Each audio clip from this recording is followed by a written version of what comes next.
Hello students, कल जो last class में क्या था वो क्या था, क्यूब प्रॉब्लम्स। ओके, एक क्यूब जिसमें 12 रेजिस्टर लगे हुए थे, उन कॉम्बिनेशन से जो टोटल रेजिस्टेंस मिल रहा था along the body diagonal, along the edge, along the face diagonal, है ना। 3 केस किए थे ना। अच्छा, आज करने वाले हैं ग्रिड प्रॉब्लम। ग्रिड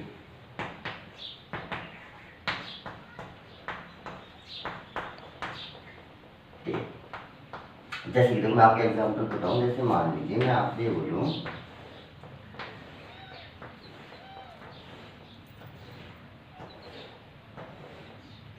ये इस टाइप के ग्रिड है, हाँ। इसमें से जो हर एलिमेंट, ये स्क्वायर ग्रिड है ना, स्क्वायर है सारे, और ये जो एक इतना एलिमेंट है, इन सभी रेजिस्टेंस, इसका इसका इसका ऐसे सभी जो एक एक साइड बन रही है स्क्वायर की, इन सभी का रेजिस्टेंस आर आर है। ठीक है। अच्छा, ये ग्रिड इनफाइनाइट ग्रिड है, यानी इधर भी इनफाइनाइट चलती जा रही है, इधर भी इनफाइनाइट, इधर भी इनफाइनाइट और इधर भी इनफाइनाइट। ठीक है। मैंने आपसे बोला इन दो पॉइंट्स के बीच में ए और बी, इन पॉइंट के अक्रॉस आप टोटल रेजिस्टेंस बताइए इस ग्रिड का, इनफाइनाइट ग्रिड का कितना रेजिस्टेंस बैठेगा। ओके, चलो इन क्वेश्चंस को, ग्रिड वाले क्वेश्चंस को करने की एक स्पेशल टेक्निक है। देखिए आप, वैसे तो इसको बोला जाता है थेवेनिन थ्योरम, बाकी आप उसको छोड़िए, आप देखते हैं। मान लीजिए कोई भी टिपिकल सर्किट दे रखा है, कैसा भी सर्किट है ना, मैंने उस सर्किट को इस बॉक्स में बंद कर दिया।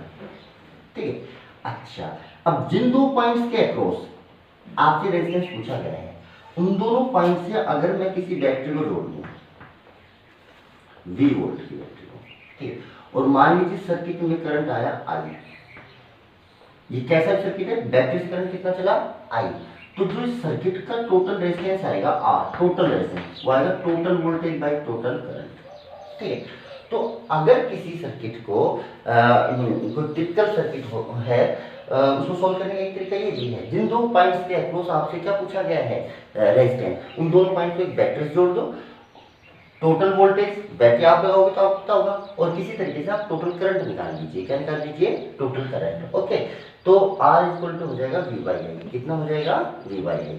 चलिए भाई देखते हैं। अब देखो, जैसे अब वो ग्रिड वाला क्वेश्चन करना है तो उसको आप ऐसा समझो, ये एक ग्रिड थी,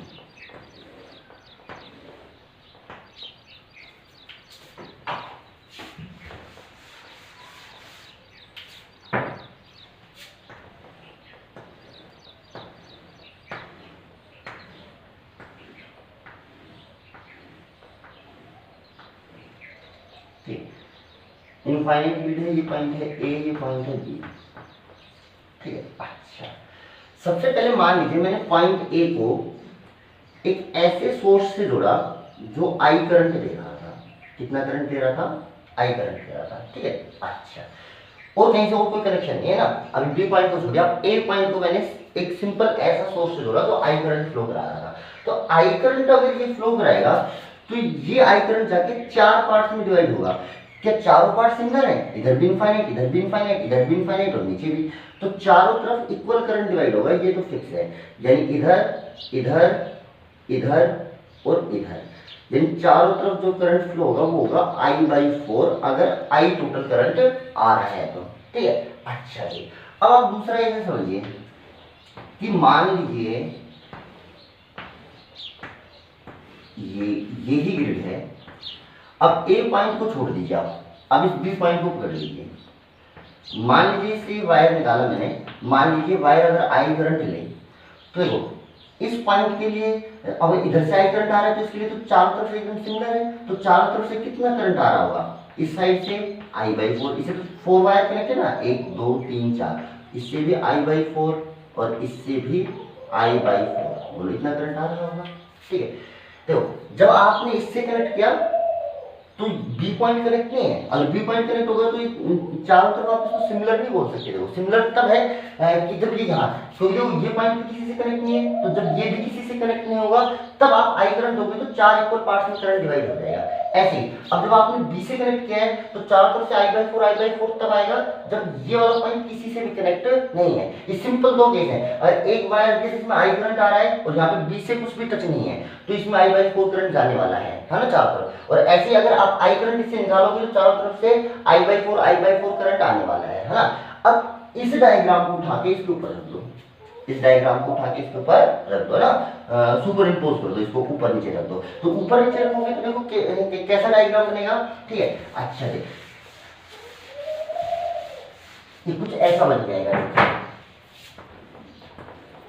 थोड़ा बड़ा बना लेता हूँ इस बार।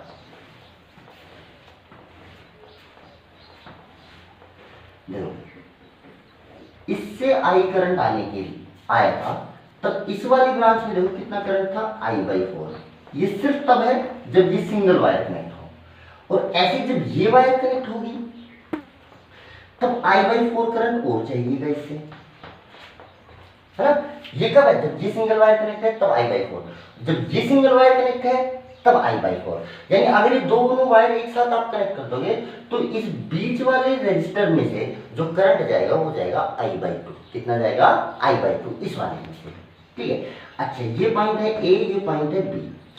तो जो V माइनस V यानी इस रजिस्टर के अक्रॉस जो पोटेंशियल ड्रॉप होगा V, वो कितना होगा, इस रजिस्टर में से जाने वाला करंट कितना हुआ भाई, I/2 इनटू इसका रेजिस्टेंस। ये हो गया A और B के अक्रॉस पोटेंशियल डिफरेंस। यानी जो आपने बैटरी लगाई है, मान लो आपने V वोल्ट की लगाई है, तो V कितना हो जाएगा, V किसके इक्वल होगा, VA माइनस VB के इक्वल होगा, है जी। अच्छा तो आपका जो रेजिस्टेंस होता है वो कितना होता है, V/I equal to R/2 equal to equivalent. यानी आपने V वोल्ट की बैटरी लगाई तो V/I की वैल्यू R/2, यानी इस ग्रिड का जो रेजिस्टेंस आएगा टोटल वो आएगा R/2। कितना आएगा, R/2। देखिए जरा इनफाइनाइट ग्रिड है ना, इस वाला केस में पूछा गया था ये क्वेश्चन, ठीक है, आंसर था R/2। चलिए और देखिए इसी ग्रिड को अगर मैं ऐसा कहता,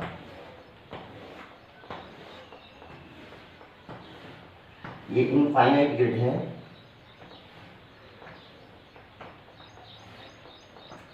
ये पॉइंट है A, ये पॉइंट है B, और इनके बीच का जो एलिमेंट है ना वो मिसिंग है। वो एलिमेंट क्या है, मिसिंग है, वो एलिमेंट अवेलेबल नहीं है। अब मैंने बोला इस ग्रिड का टोटल रेजिस्टेंस बताओ, तो आप एक काम कीजिए, पहले ये रेजिस्टेंस मान लीजिए लगा हुआ है, तो इस ग्रिड का टोटल रेजिस्टेंस कितना आएगा, R/2 इस पूरी ग्रिड का इसके समेत, है ना। अच्छा जी ये R रेजिस्टेंस, मान लीजिए जब ये नहीं है तो इस पूरी ग्रिड का रेजिस्टेंस आता है R1।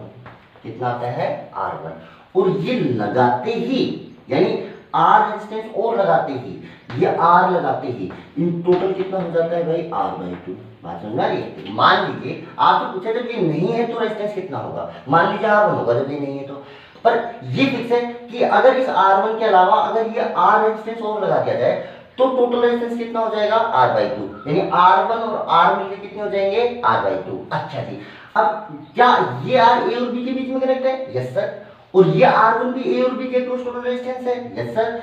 यानी देखो ये दोनों ही रेजिस्टर किसके बीच में जुड़े हुए हैं, A और B के बीच में। यानी मुझे कुल मिला के पता है कि इन दोनों का टोटल कितना आएगा, R/2 आएगा। ये विदाउट दिस एलिमेंट है, ये विद दिस एलिमेंट है। देखो R1 के साथ अगर आप R और जोड़ दो तो क्या R/2 आ जाएगा पक्का, यस सर। अब दो रेजिस्टर अगर पैरेलल में तो टोटल होता कितना है, R into R1 R plus R1, और इसकी वैल्यू कितनी आएगी भाई, R/2। देखो R से ये R कैंसिल हो गया, क्रॉस मल्टीप्लाई कर लो, 2R1 equal to R plus R1। R1 को इधर भेज दीजिए तो R1 की वैल्यू कितनी आ गई, R1 की वैल्यू कितनी आ गई, R। बात समझे। तो अगर ये एलिमेंट मिस हो जाएगा तो बची हुई ग्रिड का जो रेजिस्टेंस बचेगा R1 की वैल्यू बचेगी R, ठीक है जी। अच्छा जी और देखिए ये स्क्वायर ग्रिड, ठीक है। अब सिंपल ये एक ऐसी ग्रिड है, ऐसी देखो हेक्सागोनल,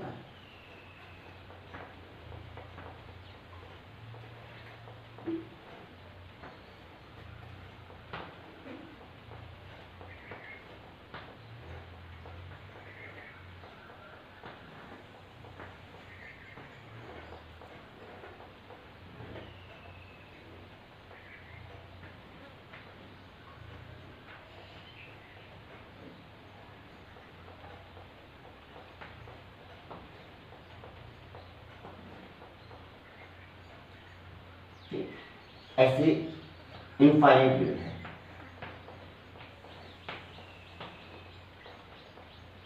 इस टाइप से इनफाइनाइट, इधर भी इधर भी इधर भी।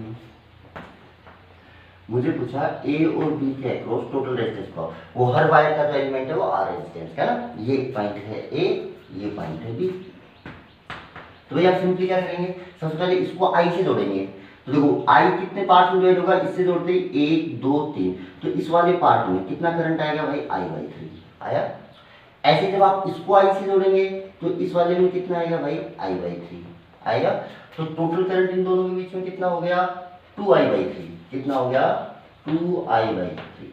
देखो total current into total resistance, इन दोनों पॉइंट्स के बीच का रेजिस्टेंस कितना है, R इक्वल टू कितना हो गया V, तो V/I की वैल्यू हो गई 2R/3।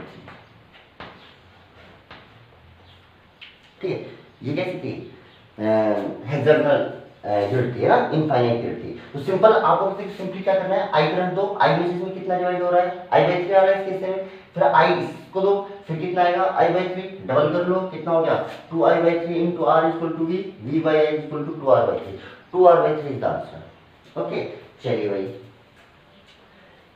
ये कुछ ग्रिड की प्रॉब्लम है ना, ग्रिड प्रॉब्लम बोला जाता है, तो इनफाइनाइट ग्रिड।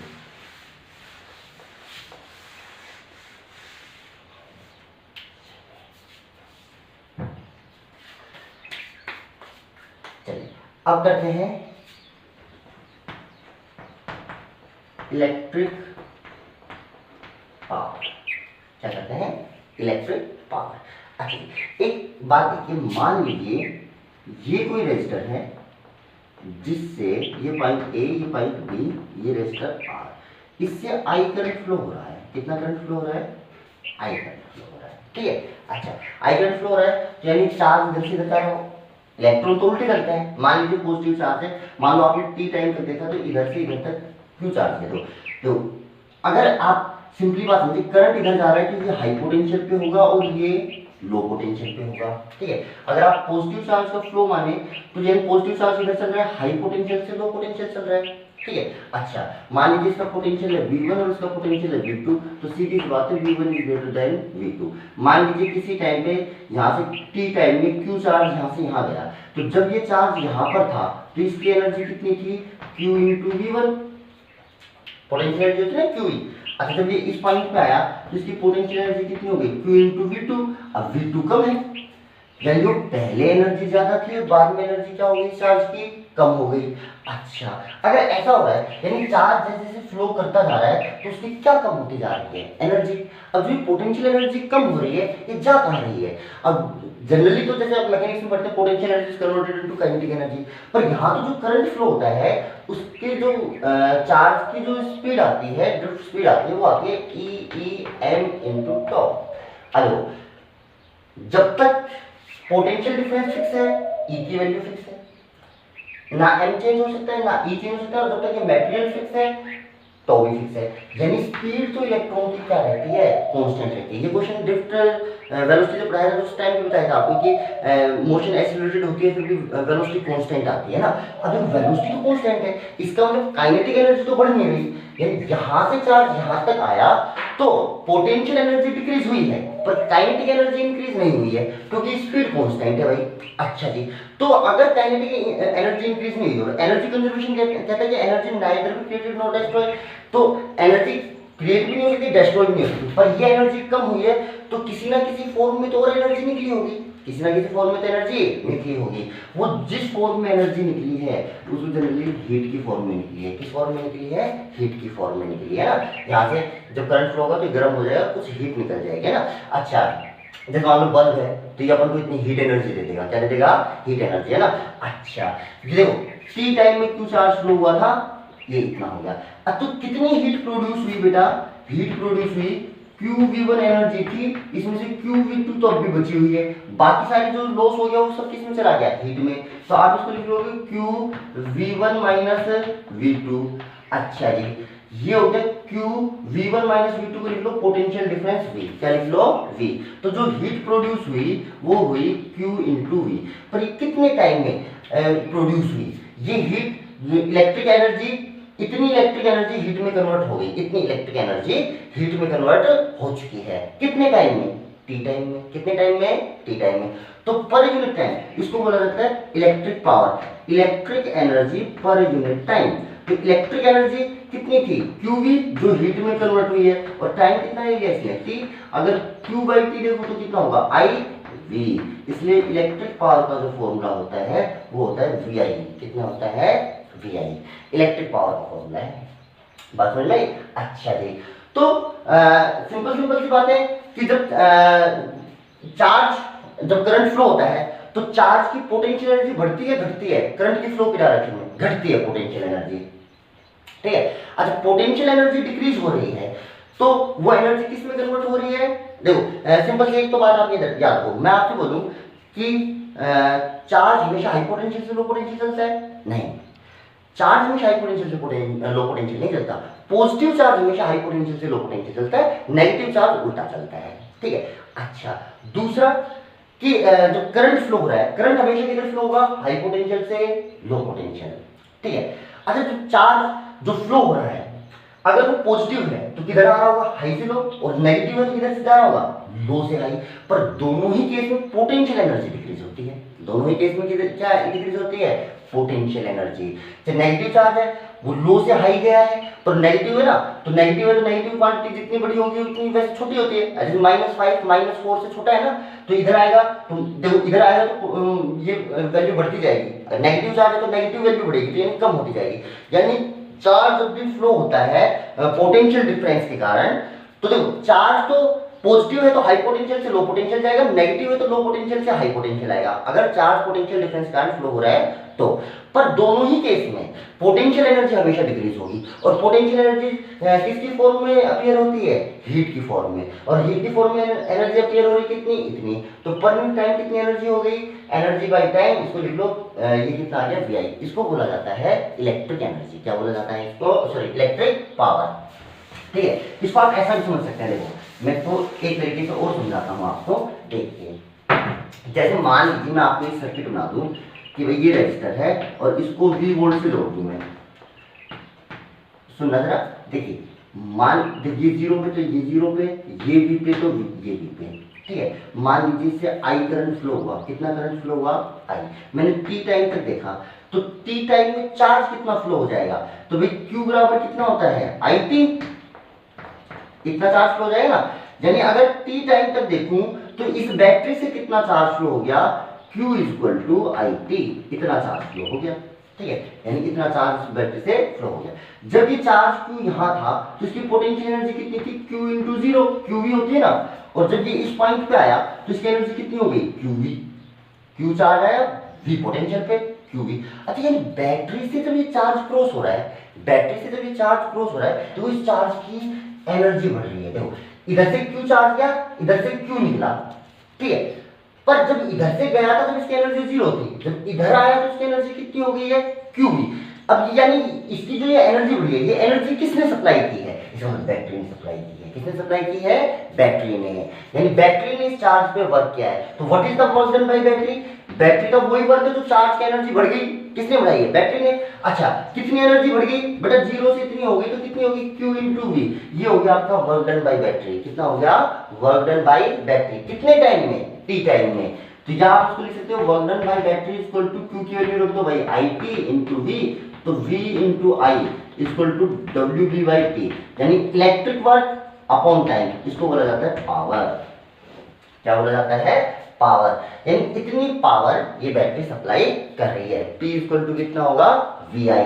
अच्छा जी, तो देखो एक चीज ये भी है, बैटरी किसका सोर्स होती है? Battery is not the source of charge. Battery charge का सोर्स नहीं है। देखो चार्ज इधर से क्यों गया था, इधर से क्यों ही निकल रहा है चार्ज, तो ठीक है। बैटरी को चार्ज प्रोड्यूस नहीं कर रही है ना। हाँ, बैटरी क्या कर रही है? एनर्जी दे रही है। तो battery is the source of energy, not the source of charge, है ना। मिसकंसेप्शन हो जाता है बच्चों की, बैटरी चार्ज देती है ना। बैटरी चार्ज का सोर्स नहीं है। देखो चार्ज तो इधर क्यों था, इधर भी कितना रहा? क्यों रहा। हाँ, एनर्जी में फर्क आ रहा है। तो बैटरी क्या सप्लाई करती है? एनर्जी सप्लाई करती है ना, चार्ज सप्लाई नहीं करती है। अच्छा जी, और पावर कितनी होगी V इंटू आई। अगर कोई V वोल्ट की बैटरी है, I से करंट फ्लो रहा है, तो उसकी इलेक्ट्रिक पावर कितनी आ जाएगी V आई। चलिए अब इसके ऊपर थोड़ी सी और बात करते हैं। तो जो इलेक्ट्रिक एनर्जी की बात करूं, इलेक्ट्रिक पावर की बात करूं, तो होती है भाई V इंटू आई।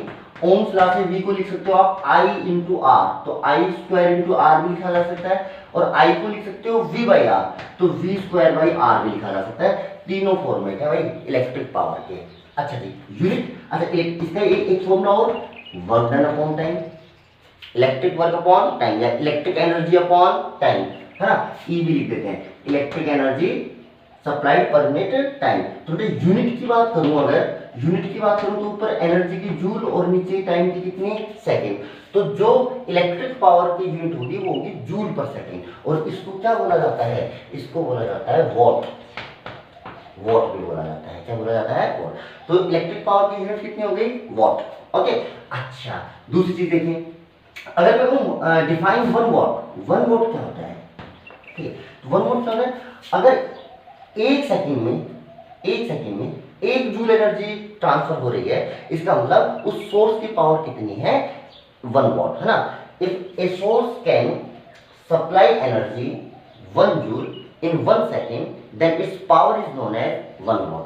अगर कोई ऐसा सोर्स है जो 1 जूल एनर्जी एक सेकंड में सप्लाई कर सकता है, तो उसकी पावर कितनी कहलाएगी, 1 वॉट कहलाएगी। ये हो गया भाई आपके पास इलेक्ट्रिक पावर।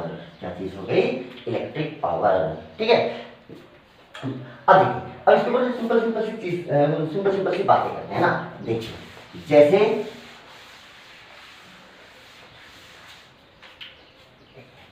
अपने घरों में जितने भी इंस्ट्रूमेंट होते हैं, है ना, उनके ऊपर ऐसा लिखा रहता है, जैसे बल्ब हो गया तो ऐसा लिखा रहता है 100 वाट 220 वोल्ट। इसका मतलब होता है कि अगर आप इसको 220 वोल्ट देंगे तो ये आपको 100 वाट पावर देगा। अगर आप इसको 220 नहीं देंगे तो ये 100 वाट पावर में नहीं देगा ना। ये कब देगा, इनको बोलते हैं रेटेड पावर और रेटेड वोल्टेज, है ना। ये रेटेड वोल्टेज है, यानी इतने वोल्टेज पे ही इतनी पावर सप्लाई कर सकता है ना, जो भी आपका बल्ब है, हीटर है, जो भी है ना। अच्छा जी, अब मान लीजिए एक्चुअल में जो जैसे मान लीजिए जहां से, यानी जो पावर स्टेशन है जहां से करंट सप्लाई हो रहा है, यानी इलेक्ट्रिक एनर्जी सप्लाई की जा रही है ना, वो उसके लिए पूरी सिटी का एक लोड बताया जाता है कि हमारा लोड इतना है। जैसे मान लो मैं कहूँ, मान लीजिए रेवाड़ी का लोड है 800 किलोवाट, यानी इसका मतलब है उसको 800 किलो जूल एनर्जी पर सेकंड चाहिए। कितनी चाहिए, पर सेकंड इतनी एनर्जी चाहिए उसको, है ना। अच्छा जी, अब इतनी एनर्जी हर सेकंड चाहिए, ठीक है। अब एनर्जी जो आती है, हाँ, यानी इतनी पावर देखो 800 किलो जूल पर सेकंड, इतनी, या इसको वाट भी बोला जा सकता है ना, ठीक है, इतनी पर सेकंड चाहिए। अच्छा, जो पावर अपने पास वो जो सप्लाई करके भेजेंगे, पावर कितनी होती है, V इंटू आई। तो वो V और I का कोई भी ऐसा कॉम्बिनेशन ले सकते हैं, कितनी भी वैल्यू V की और कितनी भी वैल्यू I की, कि टोटल इतना पहुंच जाए, है ना। तो V I का प्रोडक्ट वो जो लोड रिक्वायर्ड होता है उसके बराबर करके अपने पास भेज देते हैं, है ना। देखो V भाई इतनी तो अपन को चाहिए, ये तो पावर है। अब पावर कितनी थी, V इंटू आई, यानी V इंटू आई का प्रोडक्ट तो इतना होना चाहिए। तो अब उसमें V की वैल्यू कुछ भी हो सकती है और I की वैल्यू भी कुछ भी हो सकती है, और होंगे इसलिए वो प्रोडक्ट इतना आ जाए, है ना। तो ऐसे पावर सप्लाई करते हैं। तो ये बोला कि अब किस वोल्टेज पे पावर, कितने वोल्टेज पे पावर भेजना चाहिए, कितना करंट होना चाहिए ना। अब इसको समझने के लिए देखो एक सिंपल सी चीज समझिए कि मान लीजिए आपके घर में कोई इंस्ट्रूमेंट है जिसकी पावर है P, कितनी है, P पावर, है ना। अब आपको P पावर आपके घर में सप्लाई होनी चाहिए, ठीक है। अच्छा, अब देखो P इक्वल टू कितना हुआ, V इंटू आई, ठीक है। तो जो I की वैल्यू आई वो आई P बाई V, कितनी आई, P बाई V। यानी जो आपकी जो ट्रांसमिशन लाइन है जिनसे आपके पास करंट आ रहा है, तो अगर आपको P पावर चाहिए और V वोल्ट पे इंस्ट्रूमेंट वर्क कर रहा है, यानी आप मान लीजिए वो P पावर V वोल्ट से सप्लाई कर रहे हैं अपने पास, क्या कर रहे हैं, V वोल्ट से सप्लाई, तो जो करंट की वैल्यू आएगी वो आएगी P बाई V। कितनी आएगी, P बाई V। अच्छा, अगर करंट की इतनी वैल्यू है तो जो रास्ते में हीट लॉस होगा, हीट लॉस कितना हो जाएगा भाई, आई स्क्वायर आर टी। ये हीट लॉस होता है ना, हीट का फॉर्मूला कितना होता है, जूल से है ना, आई स्क्वायर आर टी। अच्छा, अब इसके अंदर आप इसको रख दीजिए, देखो जो लॉस होगा वो होगा P square by V square into R T. अब देखो आप क्या चेंज कर सकते हो, P इज द पावर जो आपको रिक्वायर्ड है। अब तो जितनी पावर रिक्वायर्ड होती है तो भेजनी पड़ेगी, वरना इंस्ट्रूमेंट नहीं चलेगा, है ना भाई। जैसे मैंने मेरे घर का लोड था भाई, मुझे तो 5 वोल्ट चाहिए पावर, तो 5 वोल्ट तो भेजनी पड़ेगी, इसको चेंज नहीं कर सकते। दूसरा आर क्या है, रेजिस्टेंस ऑफ दिस वायर, जो ट्रांसमिशन लाइन का रेजिस्टेंस है। अब ये तो जहां से लाइन आ रही है, जहां तक आ रही है, मैं रेजिस्टेंस को कम करने के लिए क्या करता हूँ भाई, वायर की लेंथ कम से कम यूज करने की कोशिश करता हूँ, एरिया ज्यादा से ज्यादा यूज करने की कोशिश करता हूँ। अब लेंथ तो जो मिनिमम है वो तो है, अब हम सीधी लाइन खींचते हैं, ऐसा तो है नहीं, सड़क मुड़ रही है तो लाइन भी मोड़ देते हैं, है ना। तो ये एक तरीके से फिक्स है, इसको आप चेंज नहीं कर सकते, तो जितनी लाइन का रेजिस्टेंस उतना ही रहेगा, ठीक है। टाइम कोई भी चीज इनमें से आप चेंज नहीं कर सकते ना। अच्छा, आप चेंज क्या कर सकते हो, वी, कि कितनी वो, क्योंकि मेरे पास वी और आई की तो कोई बाउंडेशन नहीं है भाई, मुझे तो पी चाहिए वी इंटू आई। मेरे वी चाहे कितना भी लूं, उसके अकॉर्डिंग आई की वैल्यू आ जाएगी, बात समझ में आ रही है। तो अगर मैं हाई वोल्टेज लूंगा तो क्या हीट लॉस कम आएगा, अगर इसको बनाऊंगा तो क्या हीट लॉस कम आएगा। यानी अगर मुझे पी पावर सप्लाई करनी है तो मुझे हायर वोल्टेज पे सप्लाई करनी पड़ेगी। किस पे करनी पड़ेगी, अगर हाई वोल्टेज पे सप्लाई करूंगा तो वोल्टेज बढ़ेगा तो क्या होगा, करंट घटेगा।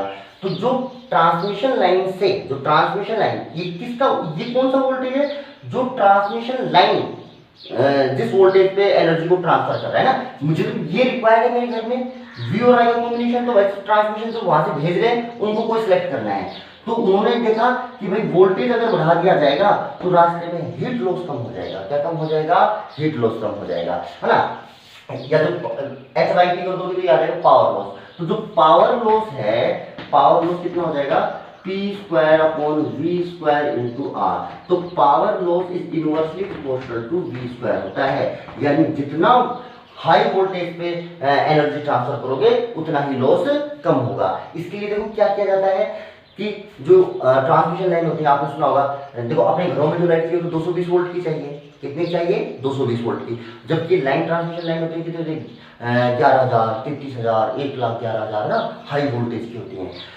ऐसा क्यों किया जाता है, वरना सीधा 220 की भेज दो, सीधा घर में 220 क्या चाहिए ना। ऐसा इसलिए किया जाता है कि रास्ते में लॉस कम हो जाता है, रास्ते में क्या कम होगा, लॉस कम होगा, ठीक है। अच्छा, दूसरी बात, जो हाई वोल्टेज पे आएगी लाइट और करंट क्या जाएगा लो, तो क्या किया जाता है, जो पावर स्टेशन होते हैं वहां पे स्टेप अप ट्रांसफार्मर लगाया जाता है, जो वोल्टेज को इंक्रीज करके हायर कर देता है। फिर वो हाई वोल्टेज पे जहां पे लाइट को यूज करना है, जैसे अपने जैसे लोड स्टेशन जिसको बोलते हैं, वहां पे जब लाइट आएगी तो वो हाई वोल्टेज पे होगी, और घरों में कितने चाहिए, 220 वोल्ट पे, और उन्होंने भेज दी मान लीजिए 11,000 पे। तो यहाँ पे फिर से एक ट्रांसफार्मर लगाना पड़ेगा जो उसको स्टेप डाउन करेगा, 11,000 से वापस किस में कन्वर्ट करेगा, 220 में, और फिर वो 220 अपने घर में आएगी, है ना। पर इतना दो जगह ट्रांसफार्मर लगाना पड़ रहा है, इसमें क्या कारण है, इस कारण है रास्ते में पावर लॉस क्या हो जाएगा, कम हो जाएगा। तो हाई वोल्टेज में पावर लॉस क्या होता है भाई, कम होता है। क्या बात आपको समझ में आई, थोड़ी क्लियर हुई, ओके। चलिए, तो यहां से क्वेश्चन आता है जनरली कि why the transmission lines are made high tension line. High tension line क्या होगा, हाई वोल्टेज में, है ना, कि why the transmission lines are made high tension line. तो आप आंसर क्या होगा, because at the higher potential power loss reduce, power loss is inversely proportional to 1 by inversely proportional to v square, या power loss is directly proportional to 1 by v square, hence transmission lines are made high tension line। चलिए जी, समझ में आई शायद बात ना। Electric power, electric energy, वापस से भाई फॉर्मूला लिख देता हूँ। P का फॉर्मूला कितना होता है, E by T। Electric formula तीन तरीके से लिखा जा सकता है, V I, I square R और V स्क्वायर बाई R। चलिए जी, और देखिए, तो इलेक्ट्रिक एनर्जी होगी भाई P इंटू टी, ठीक है। किसकी को होगी भाई, हीट प्रोड्यूस, और हीट प्रोड्यूस पूछूंगा तब लिखना, तो P इंटू टी करते जाओ भाई, ये तीनों P के फॉर्मूले T से मल्टीप्लाई करते जाओ, V I into T I square R T और V square by R into T. क्या बात समझ में आ रही है आपको? ऐसा होगा, ठीक है। अच्छा जी, चलिए फिर छोटा सा क्वेश्चन करते हैं इलेक्ट्रिक पावर पे। मैंने कहा कि एक बल्ब की रेटेड वोल्टेज जो है वो है 220 वोल्ट और रेटेड जो पावर है वो है 100 वाट। रेटेड का मतलब 220 वोल्ट से अगर इस बल्ब को कनेक्ट किया जाए तो ये 100 वाट पावर देने वाला है। अब इसको कहा कि मैंने अगर इसको कनेक्ट किया 110 वोल्ट से तब ये पावर कितनी देगा, है ना। अगर वोल्टेज 220 नहीं दिया तो भी पावर कितनी देगा। अच्छा, अब करने का तरीका देखो। अब सबसे पहले आपको क्या दिया, देखो P, पहले इन डेटा देखो P इक्वल टू कितना होता है भाई, V इंटू आई। पहले P कितना 100, वोल्टेज कितना दिया 220 इंटू आई, तो आपके पास आ गया 100/220 इक्वल टू आई। क्या करंट की वैल्यू आ गई। अब आपको इस वोल्टेज पे पावर निकालनी है। चलो इनको मैं P1 V1 लिख लेता हूँ, तो P1 V1 I1, ठीक है। अच्छा, अब मुझे इस वोल्टेज पे यानी P2 निकालना है। P2 equal to V2 into I2, तो P2 को निकाल लेंगे। अच्छा, V2 की वैल्यू कितनी होगी 110, I2 की वैल्यू कितनी होगी। इस टाइम करंट कितना होगा। क्या ये वाला मैं करंट यूज कर सकता हूँ उसमें, नहीं। देखो क्या चेंज हो चुका है, इस और इस केस में दोनों में क्या चेंज हो चुका है, वोल्टेज। क्या चेंज हो चुका है, वोल्टेज। और आप जानते हो V side to proportional coil होता है भाई। अगर V चेंज हो गया तो अगर आप ऐसा नहीं लिख सकते, देखो पहले दो डेटा दे रखे हैं P और V, इससे I निकाल लो और फिर V इंटू आई करके ये P निकाल लो, नहीं। क्योंकि जब आपने यहां से I निकाला है तो वोल्टेज कितना है भाई 220 है। अब जब यहाँ पे जो आई रख रहे हो वो कितने वोल्ट पे होना चाहिए 110 पे। अब आपको तो जी करंट तो कितने पे 220 वोल्ट पे ना, और करंट चेंज तो ऐसा क्या चेंज हो गया, वोल्टेज भी चेंज हो गया। तो भाई वोल्टेज चेंज हो गया, देखो V डायरेक्ट प्रोपोर्शनल टू आई होता है। अच्छा, वोल्टेज कितना हो गया भाई, हाफ हो गया। क्या हो गया है, हाफ। तो क्या करंट भी हाफ हो गया होगा, यस सर। तो करंट जो भी पहले आ रहा था वो भी आधा हो जाएगा, यानी I1/2, क्योंकि V कितना हो गया है हाफ। तो ये कितना हो गया 110 इंटू 100/2 इंटू 220। इसको कट कर लीजिए 2, ये आ गया मेरे हिसाब से 25 वाट। कितना आ गया 25 वाट। तो आपने वोल्टेज आधा किया है तो पावर आधी नहीं हुई भाई, पावर 1/4 होगी। तो पावर कितनी होती है VI, है ना। पावर क्या होती है VI। अब वोल्टेज आधा हो गया है तो करंट तो अपना आप ही आधा हो जाएगा, तो पावर कितनी हो जाएगी 1/4 हो जाएगी ना। फिर भी देखो ऐसा नहीं कोई मेथड में कोई प्रॉब्लम है, मेथड चाहिए। फिर भी इन सवालों को देखो और करने का एक दूसरा तरीका देखो। जनरली आप क्या याद रखो कि मान लीजिए ये आपका बल्ब है,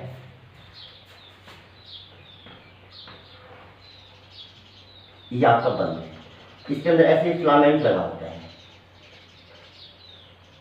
अब आप इसको कितने वोल्टेज पे लगा लो, कितना इसमें करंट हो, कुछ भी हो, देखो इसकी एक चीज फिक्स रहने वाली है, वो है रेजिस्टेंस। क्योंकि रेजिस्टेंस कितना होता है रो L/A।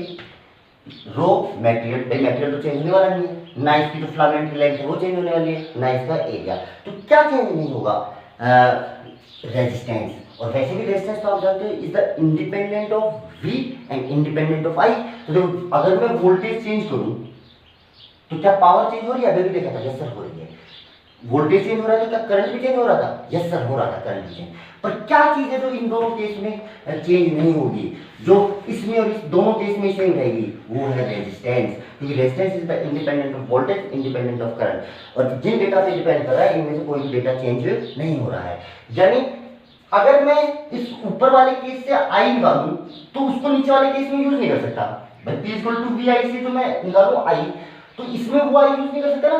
इसमें तो I2 कितना आया था, इससे जो I आया था I1, तो I इसके अंदर जो I यूज किया था क्या वो I1/2 था, ये वाला I थोड़ी यूज किया है, इसका हाफ ही तो यूज किया है। देखो इस केस का करंट इसमें यूज नहीं किया जा सकता, पर इस केस का रेजिस्टेंस इसमें यूज किया जा सकता है। क्या यूज किया जा सकता है, क्योंकि रेजिस्टेंस चेंज नहीं होगा दोनों ही केस में। आपने वोल्टेज चेंज किया तब भी चेंज नहीं होगा ना। अच्छा, तो ऐसे केस में जनरली क्या करो, फर्स्ट से रेजिस्टेंस निकाल के सेकंड में पुट कर लो। तो आप फॉर्मूला कौन सा यूज करो फर्स्ट वाले में, P = V² R। इसको लिख लो P1, और सही है। अच्छा, तो आर की वैल्यू जो हो गई वो कितनी हो गई, V1 स्क्वायर यानी 220 का स्क्वायर अपॉन P1। P1 की वैल्यू कितनी है 100, ये हो गया रेजिस्टेंस। अब सेकंड केस में जो आपने पावर पूछी है P2, अब फिर से फॉर्मूला लगाओ V2 स्क्वायर बाई आर। अब ये आर क्या, ये वाला आर सीधा यूं का यूं रख सकते हैं, यस सर, क्योंकि आर दोनों ही केस में चेंज नहीं हुआ है। तो यहाँ पे आप P2 लिखोगे तो V2 स्क्वायर यानी 110 का स्क्वायर अपॉन आर। आर में भी भाई ये देख यानी भाई 220 का स्क्वायर इंटू 100 भाई आ जाएगा ऊपर। सोल्व करो भाई, ये इससे 2 टाइम्स कट होगा और स्क्वायर लगा हुआ है, ऊपर बचेगा 1 नीचे बचेगा 2, तो कितना हो जाएगा भाई 1/4 इंटू 100। तो कितना हो गया, ये हो गया 25 वाट। कितना हो गया 25 वाट आया। तो पहले कितना आया था 25 वाट, पर उसके अंदर थोड़ा सा दिमाग लगाना पड़ रहा था, इसमें से आई उसमें यूज नहीं कर पा रहे थे, पर रेजिस्टेंस इसका इसमें सीधा सा यूज किया जा सकता है। तो आप ऐसे तो अलग अलग वोल्टेज पे जब सेम इलेक्ट्रिक डिवाइस वर्क करते हैं, सेम इलेक्ट्रिक डिवाइस अलग अलग वोल्टेज पे जब वर्क करती है, तो दोनों केस में क्या कॉमन रह जाता है, रेजिस्टेंस। तो जनरली जो पावर का फॉर्मूला लगाया जाएगा वो लगाया जाएगा V स्क्वायर बाई आर वाला। कौन सा लगाया जाएगा, V square by R. Okay, चलिए नेक्स्ट लेक्चर में जो अपन करने वाले हैं वो करने वाले हैं EMF, potential difference and internal resistance of A battery. Okay, thank you.